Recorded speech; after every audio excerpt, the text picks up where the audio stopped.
Добрый вечер. Вы смотрите программу «Якутия в деталях» в студии Ирины Ефимова. Русский театр имени Александра Сергеевича Пушкина вновь объявляет набор в актерскую студию. Выпускники студии при драмтеатре будут рекомендованы для целевого набора в Театральный институт имени Бориса Щукина в Москве. Как будет происходить набор и как сложилась карьера у выпускников прошлых наборов, узнаем у сегодняшних моих гостей Аллы Бузмаковой и Елизаветы Старцевой. Алла, Елизавета, добрый вечер. Добрый вечер. Алла, ну первый вопрос к вам. Вы давно служите в театре. Я знаю, что про театр принято говорить служительно. Все верно. Я знаю, что как раз первая, если я не ошибаюсь, первая студия, с которой был связан русский драмтеатр, это была школа-студия МХАТ, которую вы, собственно, и закончили, правильно? Да, да. Я была студенткой второго набора, а первый набор – это как раз наш директор Александр Александрович Лобанов. Угу. А вот как вообще и почему вы пришли в театр? Это, школьный кружок был сначала, студия какая-то. Как вот люди приходят в театр и остаются там на всю жизнь? Это история такая, знаете, из глубокого детства, когда мои родители получили квартиру рядом с театром, и в один вечер летний в театр приехали на гастроли цирк. Меня маленькую, мне было 3,5 года, что ли, отвели, и мне так все это понравилось, что родители стояли на балконе в очередной денечек прекрасный летний. Я говорю, а можно я пойду в театр? Мама мне говорит, конечно, иди. Она же думает, что я играю, поэтому я надела самую лучшую кофточку, взяла самую любимую свою сумочку и пошла. Спускаюсь с 8-го этажа. До кнопки лифта я не доставала. Собственно, родители возвращаются с балкона домой. А где ребенок? Нет ребенка. Она же в театр ушла. Вот меня отловили на лестнице. Мама уехала на лифте вниз и только слышит что мой истошный крик, что мне мама разрешила. Вот, собственно, видимо, тогда я уже поняла, что надо идти в театр и там оставаться. Как-то вот так все сложилось. Ну, тем более, что мой старший брат потом впоследствии стал режиссером. Он учился в театральном вузе Москвы. Я часто приезжала к нему, смотрела, видела, что это. И поэтому для себя твердо решила, что да, я буду актрисой. Здорово. А в какой момент вообще получилось вот это вот сотрудничество между Государственным русским драмтеатром имени Пушкина и Театральным институтом имени Щукина? И в какой момент вы стали куратором целевого набора? Был определенный момент, когда в театре, ну, случается такое, актеры стали уезжать в поисках чего-то интересного, еще более. И мы поняли с директором, что как-то надо выходить из ситуации, где-то находить актеров. Мы кинули клич по России, к нам стали приезжать выпускники столичных вузов. Мы потом подумали, а что же это мы? У нас есть такая прекрасная традиция, мы сами выпускники центрального, так сказать, вуза, его филиала. Почему бы нам не возобновить это дело? И провели ряд переговоров и со школой-студией МХАТ, и с Театральным институтом имени Бориса Щукина, и пришли к выводу, что нам интереснее на данный момент сотрудничать именно с Щукинским театральным институтом. С Князевым мы нашли общий язык достаточно быстро. Я даже помню тот момент, когда вот все это решилось, что все, мы действительно сотрудничаем, мы действительно набираем первых ребят, кто будет учиться. Я выхожу из этого института, и ощущение, думаю, я на пороге чего-то великого. Какой-то шаг в истории, который, наверное, будет вписан в театральную историю, что вот новая жизнь, новая кровь, новые таланты появятся на нашей сцене. А почему я стала куратором курса? Потому что, видимо, потому что проявила большое рвение именно в Инициатива наборе... должна быть наказуема, да? Да-да. В наборе именно актеров, когда мы рыскали по России в поисках интересных, талантливых ребят, которые, кстати, и сейчас работают с нами, и мы не прекращаем эти поиски тоже, но вот своих молодых, интересных хочется воспитывать, хочется обучить в одном из лучших театральных вузов. Но это ведь и целевое обучение, правильно я понимаю? Да. Вот как эта работа с целевиками обстоит? Вот, вы же студентка, Все верно. целевик, Первого курса правильно? Целевик, да. Как поступление вообще происходило? Поступление происходило, в принципе, как и у всех студентов, абитуриентов, которые поступают по общему конкурсу. Мы сначала проходили кастинг в нашем театре, отбор. Потом мы на протяжении учебного года занимались, раскрепощались, готовились к поступлению. И потом уже непосредственно ехали в Москву. И там вместе с ребятами, которые поступают по общему конкурсу, проходили испытания. Чтецкую программу читали, этюды показывали, был пластический тур, вокальный тур. То есть там было все вместе. Угу. Но я так понимаю, что у целевиков там своя конкуренция на целевое место, да? Я правильно понимаю? Или у вас по количеству мест? Нет, конечно. И причем у нас же нет такого, что так, вот этот и вот этот точно нам подходит и проходит. Нет. Зависит все от мастера. Внутри нашего курса тоже есть конкуренция, то есть мы отбираем определенное количество людей, которые действительно подходят по своим данным, по таланту, по амплуа для нашего театра, кого нам сейчас не хватает. И вот это количество людей потом едут на творческий тур в Москву. Единственная поблажка у них, они не проходят отборочные там, в Москве. Они сразу приходят на тур, на первый творческий тур. Но на этом творческом туре они также могут быть отсеяны, да? Что у нас, собственно, и случается на каждом наборе. Это такая лотерея, что тебе кажется, что вот этот вот, стопроцентный человек, который должен пройти. А потом случается, что мастер смотрит и говорит, нет, не мое. И мы не спорим с мастером. А вот этот год подготовки, это так называемая актерская студия есть? Или это разные вещи? Да. Да, мы готовим в течение всего учебного периода, вплоть до экзаменов. Там, в Москве, мы готовим, раскрепощаем. Но тут, как сказать, дело даже не столько в подготовке, а дело в том, чтобы ребята именно раскрепостились, поверили в свои силы, поверили в свои возможности. Потому что если мы будем давать определенную школу, то это может как-то претить мастеру. Ему придется ломать студента, переучивать своим каким-то принципам и так далее. Поэтому мы только работаем на раскрепощении. Вот, кстати, сколько я общалась с выпускниками театральных вузов разного возраста, всегда вот очень важно, кто мастер курса. У вас кто был мастер? У нас были мастера очень известные. Это Евгений Родомыслинский, Камратов Владимир. Это, во-первых, действующие актеры и режиссеры, плюс еще и педагоги. Это профессорский состав. На тот момент был школа-студия МХАТ. И они приезжали к нам сюда. Месяца полтора-два они с нами работали, отбирали наши какие-то этюды, и потом уже отрывки и так далее, говорили свои замечания. И это было вдвойне тяжело в том плане, что они еще и ставили в театре что-нибудь. И если ты попадал в их спектакль, то тебя вот только что на сессии распекли, раскатали и сказали, ай-яй-яй, вот так нельзя делать. А потом ты тут же, через несколько минут, идешь на репетицию в его спектакль. Было очень страшно, я прям плакала периодически.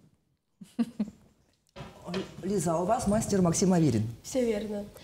На самом деле Максим Викторович прекрасный человек, просто мы переживали очень, что он достаточно медийная личность, и что будет трудно как-то ему комбинировать свой плотный график с непосредственно включением в наш рабочий процесс, в учебный процесс, но он по крупицам как-то пытается выделить это время, всегда с нами, всегда на связи. Если он не может приехать очно, то он всегда по видеосвязи нам какие-то наставления дает. Вот у нас была сессия, и на речи он не смог присутствовать, он по видеосвязи все смотрел, каждого потом обсуждал.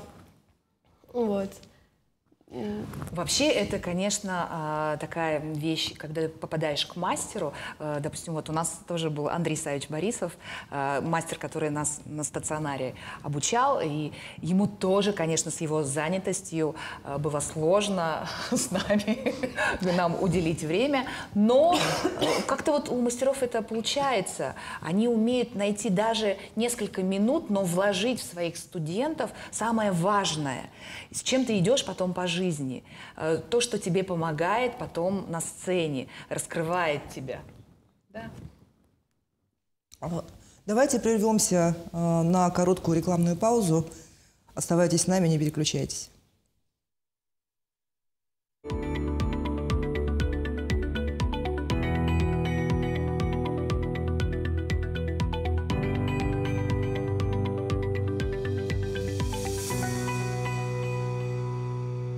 Ну что ж, «Якутия в деталях». Мы говорим о предстоящем наборе в театральную студию при Русском драмтеатре, которая, в свою очередь, предваряет набор целевой в театральный институт имени Бориса Щукина. А вот этот набор будет уже 10 февраля, начнется.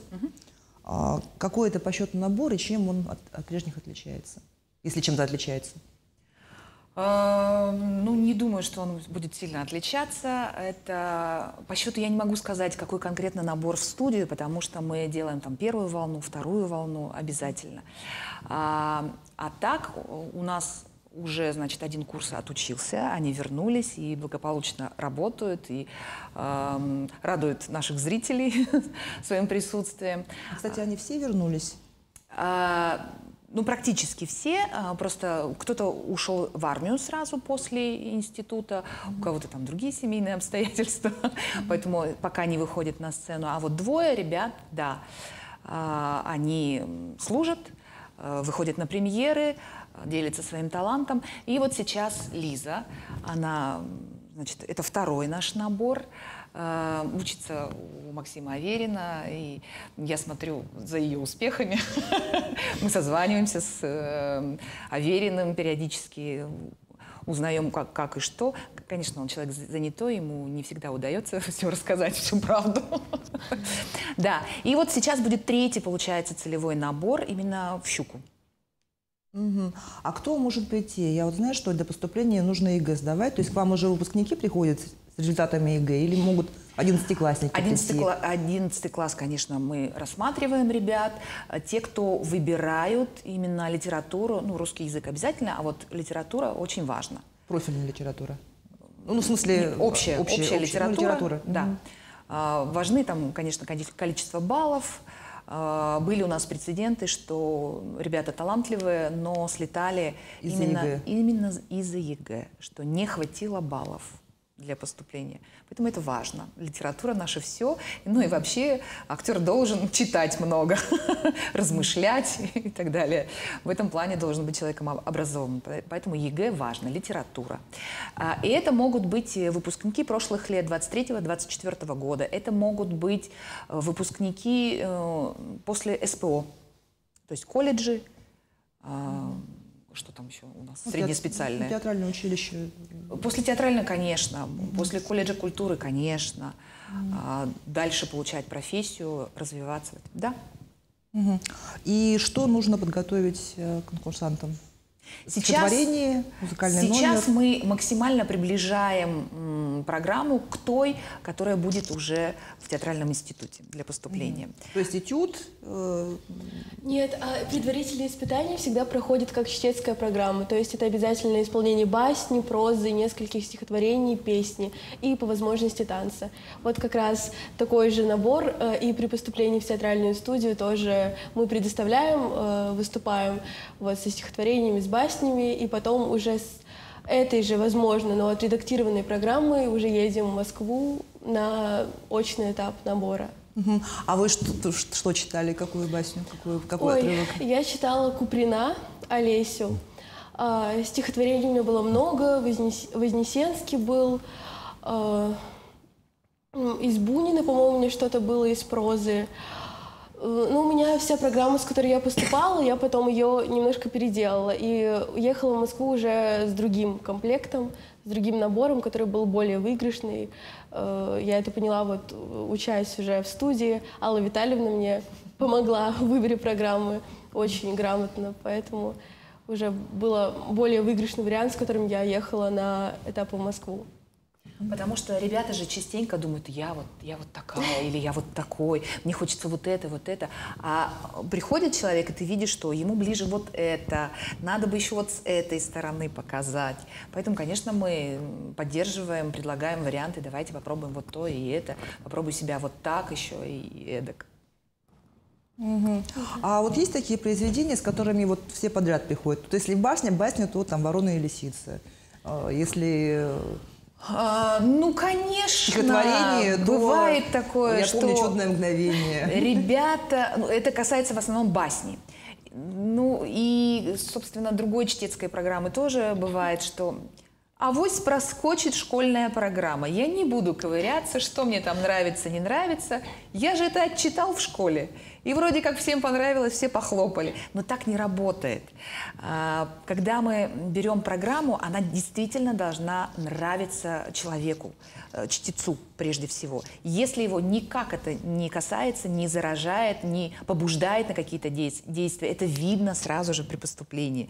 Поэтому да, мы видим, что ребята там «Мороз и солнце, день чудесный», еще ты дремлешь, друг прелестный. Это прекрасно, что вы знаете школьную программу и классику. Тогда хотя бы потрудитесь представить ее как-то по-своему, что ты действительно чувствуешь это. Не как в первом классе. Да, что «Мороз и солнце, день чудесный». Главное, громко рассказать. Как в караоке. Еще очень часто бывает, что берут программу, которая была продемонстрирована. Ребята показывали программу и выкладывали в социальные сети, и они берут интонации какие-то самые базовые, которые другие ребята, как они читали, и накладывают на себя и поступают вот с этой программой. Я помню, что в какой-то из годов поступления Михалков был «Заяц в хмелю», прям все повально читали эту басню, и мастера уже не могли ее слушать в какой-то момент. Уже настолько в каждой десятке несколько ребят выбирали именно эту басню, потому что она вот очень популярна была в интернете. Ее много кто выкладывал. Ну и часто ребята также при подготовке берут материал каких-то мастеров именитых. Вот они же здорово читают, мне понравилось. И пытаются спародировать эту интонацию. Но это тоже неверно, потому что природа-то совсем другая у самого ребенка. Поэтому надо сопоставлять. Надо читать совершенно искренне, как ты чувствуешь. А уж педагоги в студии тебя направят. Угу. А вот есть такое мнение, что многие театральные учебные заведения, которые привязаны особенно к театрам, смотрят на будущих актеров как на лошадей на выставках. То есть, условно говоря, программу могут не слушать, но отказать тебе, потому что у тебя там кривые ноги или проблемы с прикусом, или... Ну, к сожалению, не без этого, да, потому что мастер же, когда набирает курс, он уже видит дипломный спектакль, который будет ставить. И понимает, кто ему там нужен. Конечно, естественно. Так же, как мы, когда отбираем в студию, мы примерно понимаем, кто нам нужен. Поэтому ты можешь быть 7 пядей во лбу, но именно этому мастеру ты не подходишь. Это не значит, что у тебя что-то совсем плохо и что ты не можешь быть актером. Просто это не твой мастер, не твой год. Надо быть упорным. Именно поэтому в театральные вузы поступают часто год за годом.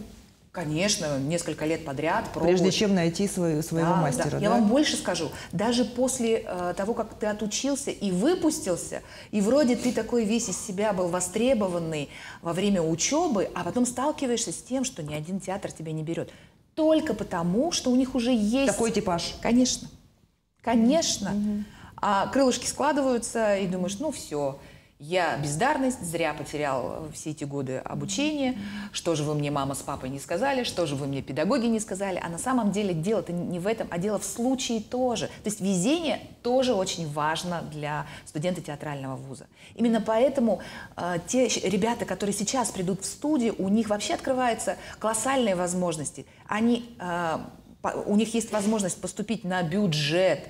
один из лучших театральных вузов вообще страны, и плюс к этому еще иметь рабочее место после окончания. Не стоять в этой длинной очереди из тысяч выпускников ежегодных, а уже сразу выйти на сцену и работать. А бюджет, то есть, значит, целевое место, но оно бюджетное, то есть не... Ну, выделяется из бюджета, то есть никто Да. не Нет, платит. студенты ничего не платят, они получают стипендию, за них платит республика, за само обучение. Им театр там помогает какие-то подъемные. Так что, да, это полностью обучение. Единственное, конечно, мы не можем там платить, республика и сам институт не может платить какие-то великие деньги, я имею в виду стипендию. Конечно, там родители помогают. Или, ну, на первом курсе, конечно, очень сложно это делать, но там, на старших, на третьем, на четвертом ребята уже подрабатывают, где-то снимаются, обзаводятся какими-то знакомствами. Здесь вот очень хорошо то, что они получают практику в Вахтанговском театре. На секундочку, да, вот в самом центре Москвы. Они попадают в спектакли Вахтанговского театра. Был опыт такой, расскажи. Вообще нам Максим Викторович говорит, что он не хотел бы именно вот чтобы наш курс участвовал в постановках Вахтанговского театра, потому что у него есть какие-то грандиозные планы личные. Он хочет ставить какие-то вот спектакли, у него есть уже задуманные идеи, пока еще в размышлениях он находится.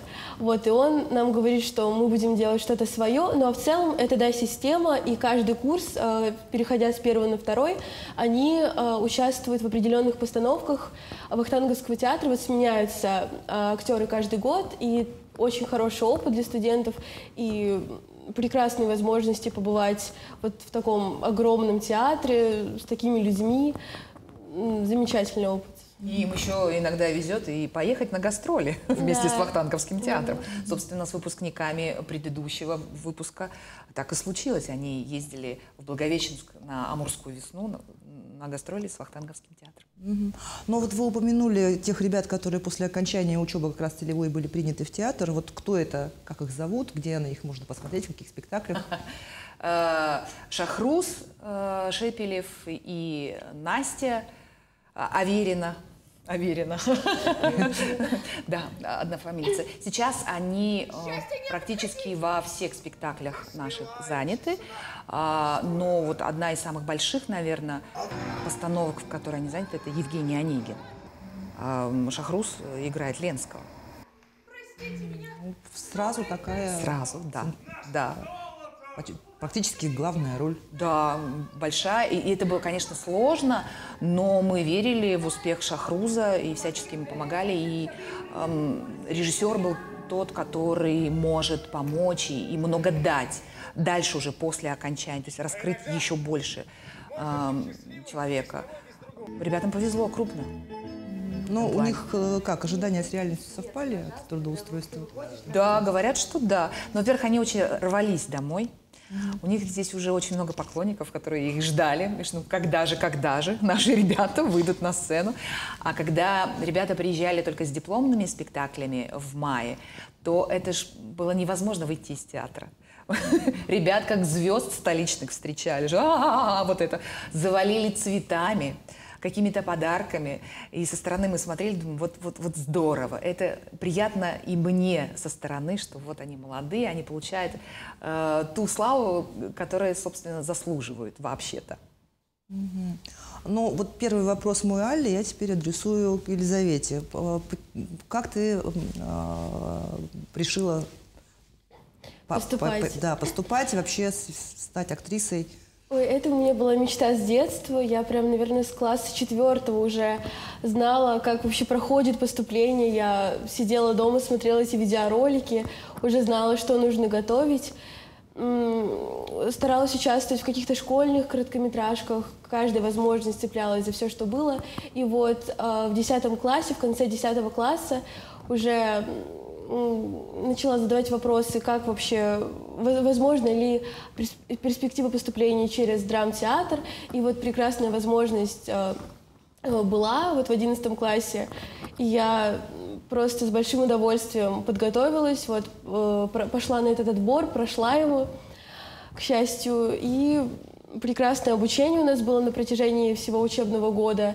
И, наверное, во многом мое поступление благодаря этому обучению для меня, потому что я вспоминаю себя, как я пришла таким зажатым ребенком еще, и вот все эти этюды, все какие-то пластические упражнения, которые мы делали, они очень помогли потом впоследствии при поступлении, и вот получилось осуществить свою детскую мечту. Но Москва это ведь сам по себе театральный город, и это еще и возможность посещать какие-то столичные спектакли. Есть время на них? Удается что-то куда-то ходить? Иногда по воскресеньям выбираемся. Что нравится? Мне очень нравится театр Маяковского. Постоянно ходим в наш Вахтанговский театр, нас там пропускают по студенческим билетам с удовольствием. Вас везде пускают по студенческим билетам? Да, везде, но Вахтанговский с особым рвением нас запускают. Вот, стараемся выбираться по возможности, потому что, конечно, хочется посмотреть, столица все-таки, но времени не хватает. Поэтому, как только есть возможность, мы цепляемся за какие-то... Педагоги нас зовут на свои спектакли, какие-то... Очень много студенческих дипломных спектаклей, которые мы посещаем, помогаем ребятам. У нас есть традиция, что первый курс обслуживает всегда четвертый. Вот мы помогаем в их дипломных спектаклях. Очень часто многие ребята... Как это обслуживает? Звучит так, поясните для телезрителей, чтобы... Это просто помощь взаимная. Потом они помогут нам вот в постановке самостоятельного показа. Вот у нас будет в феврале, они будут нам помогать. А мы, в свою очередь, когда они выпускают спектакли, мы им где-то на сцене ребята выходят, помогают, переставляют какие-то мальчики, какие-то вещи, декорации. Костюмы мы отпариваем, то есть очень хороший опыт тоже для общения. Они делятся своим опытом, обучением, как они вообще рассказывают про свой первый курс. Мы всегда так слушаем с интересом. Вообще они выходят универсальными солдатами, потому что на первом курсе они, значит, помогают вот в перестановках, реквизите, с прическами, с гримом. Да, то есть на свет их тоже допускают, чтобы где-то что-то подсветить, на звук садит их, чтобы вовремя включить музыку вот такую-то, такую-то. Поэтому они не только актеры, они буквально универсальные солдаты. Они могут все в театре. Собственно, если нужно, они там и выстругают что-нибудь для спектакля. Но, кстати, а у вас договоренность только на актерское именно, да? Да. То есть... Мы сейчас занимаемся. То есть режиссеры там с режиссерами у нас, да, нет нехватки режиссерской. У нас есть и свои прекрасные режиссеры, и к нам приезжают из России, и куча резюме приходит, что вот, давайте попробуем вот это, и вот это, и вот это. Поэтому... То есть из потребностей исходим? Да. Из реальных. Вот, кстати, когда говорили о том, что вот Лиза поменяла программу, да, посоветовали как, есть такое слово «фактурность». Это вот про это, да? Да. Ну, еще там играет роль разноплановость. Тебя хотят увидеть и таким, и совершенно противоположным. То есть все твои какие-то грани рассмотреть. Поэтому у меня была достаточно однообразная программа, когда я поступала. И вот я ее немножко разнообразила. И вот Алла Витальевна помогла именно с этим. Чтобы не только быть какой-то, например, лирической, там, милой девочкой, но еще и характерной какой-то бабой-ягой, например. Это так.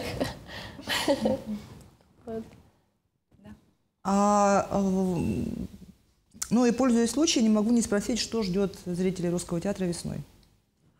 Ох, это будет целая плеяда премьер. Вот сейчас мы готовим спектакль, рабочее название «В потьмах». Это такая комедия положений. Дальше весной к нам приезжает режиссер по фамилии Ярыш, зрители его уже знают. Он будет ставить старшего сына Вампиловского. И следующий режиссер уже там глубокой весной, ближе к лету, это все тот же наш любимый постановщик Онегина и Бальзаминова. Он приезжает ставить спектакль «На семи ветрах» Бурханкин. Ну и последний, может быть, уже такой вопрос. Обучение, значит, в Щукинском на бюджетном, а обучение в вашей студии? Бесплатное, абсолютно бесплатное. Мы не приверженцы того, чтобы это делать на коммерческой основе. Более того, ребята, которые заявляют, что мы хотели бы попробовать свои силы там еще в каких-то театральных институтах, мы не запрещаем. Нет никакой категоричности. Просто мы для себя выбираем ребят, которые вот действительно нам подходят, ведем определенную психологическую, что ли, поддержку. И понимаем, что вот этот ребенок будет точно учиться в Щукинском театральном институте, если он туда поступит. Есть ребята, которые вот мы бы хотели попробовать свои силы, и мы таких тоже принимаем, ребят. Потому что это интересно, что же из этого будет. Вот сейчас из этого набора, где Лиза училась в студии, ребята разлетелись по стране, кто где, кто в Ярославле, кто в Москве, да, кто в армии служит. Так случилось. Бывает и такое, что когда человек после СПО, среднеспециального образования, да, есть такая вероятность, что могут его забрать в армию. Кого больше ждете, юношей или девушек? Всех ждем, абсолютно. Главное, талантливых. Ну что ж, на этом, наверное, и завершим уже беседу. Время подошло к концу. Спасибо. Думаю, зрителям тоже было интересно. Значит, 10 февраля можно подавать документы. Как подавать документы? Просто приходите в Русский театр. Просто идете в театр. Да, в 3 часа дня. Мы всех ждем. Там вы будете заполнять анкету. Собственно, и все. Ждем с программой. Приходите в театр. На этом выпуск программы «Якутия в деталях» подошел к концу. Меня зовут Ирина Ефимова. Смотрите нас по будням в 19:15. Расскажем обо всем в деталях.